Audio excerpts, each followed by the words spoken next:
According to many people, Sigmund Freud is the father of psychoanalysis and especially dream interpretation. And of course, his student, Carl Jung, also is attributed to the father of dream analysis. But if we really look closely, we see that 3,500 years before Freud and Jung, Joseph was the great dream interpreter. And if we look in the Torah, we see that there are actually 10 dreams mentioned in the Chumash, in the 5 books of Moses, which is a lot of dreams for a relatively small book. So that tells us how important dreams were in Jewish tradition and how much honor and importance people put to them.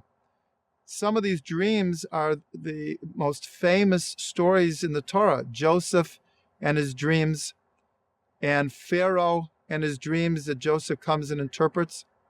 And perhaps the most famous of them all is the dream of Jacob and the ladder. Throughout the prophets, more dreams are mentioned. And we're even told that many times the prophets received their prophecy in dreams or in a dream-like state. So therefore, the idea of dreams is not a modern, meaning dream analysis is not a modern invention, but it has its roots deep in the Torah.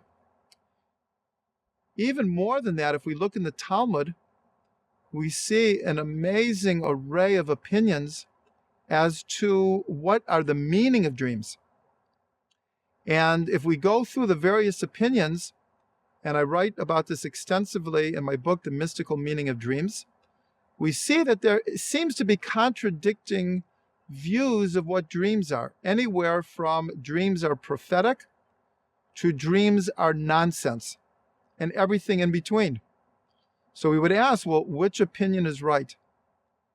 The way we learn in Judaism in general, and especially the Talmud, is that these views are not really contradicting each other at all. They're giving us different aspects of what dreams are. And so therefore, there are certain dreams that are ridiculous. And there are some dreams that are messages from God. And there are dreams that tell us about our deepest potential, our deepest fears and hopes.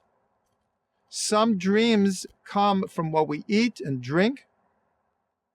And therefore, we could actually construct what we'll call a ladder of dreams. Just like Jacob's dream, he saw angels going from above to below and below to above. They were going on the rungs of the ladder.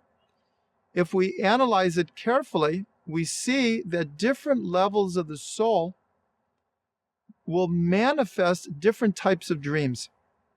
Therefore, the more animal soul is more connected to if we overeat or drink, or if someone takes drugs or has gone through an operation and is very drugged up, it will affect in a major way the type of dreams we're having. In other words, the body itself produces the image of the dreams. We have other dreams that the Talmud says explicitly, just like modern psychology says, that dreams review what happens to us during the day. But it's the subconscious and the unconscious that is playing back in symbolic terms its take of what our life is going through. And then there are type of dreams where we try to solve our problems. And therefore we dream about what is bothering us, and we get messages in our dreams of how we could actually fix this. And then there are dreams that connect us to our deepest potential and our mission in life. And here we are bordering actually on prophecy. And then the highest level of dreams is when God actually sends us a message through sometimes angels, or God himself is giving us a message. And many, many people have experienced dreaming about something, and then it comes true. And this is a very startling thing.